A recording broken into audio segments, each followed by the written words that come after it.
অনেক সময় দেখি রায় হয়, কার্যকর হয় না বা সেটা হাইকোর্টে যে পিছিয়ে যায়, যে গতিতে এখানে এসে রায় হচ্ছে হাইকোর্টে যে সেই গতিটা কমে যায়। রামিসার যে ঘটনা, রামিসার প্রতি যে নৃশংসতা, এটা আসলে সারা দেশের মানুষের ভিতরে একটা এমন ভয়াবহ ক্ষোভ তৈরি করেছে, যার ফলে আসলে সরকারও সম্ভবত ব্যাপারটায় নড়ে বসেছে, যার কারণে খুব দ্রুততম বিচারের প্রক্রিয়াতে গেছে।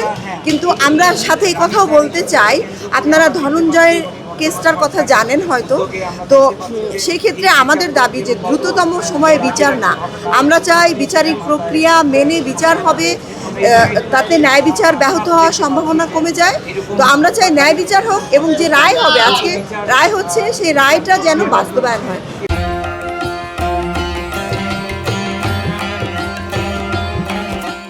কারণ আমরা অনেক সময় দেখি রায় হয়,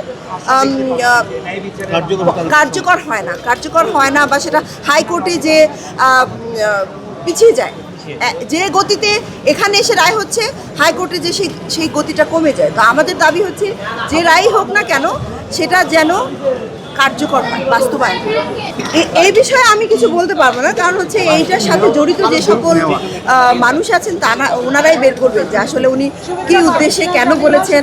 আসলে যদি তৃতীয় কোনো ব্যক্তি থাকে, তাহলে সেটা খুঁজে বের করার দায়িত্বও কিন্তু আদালতের।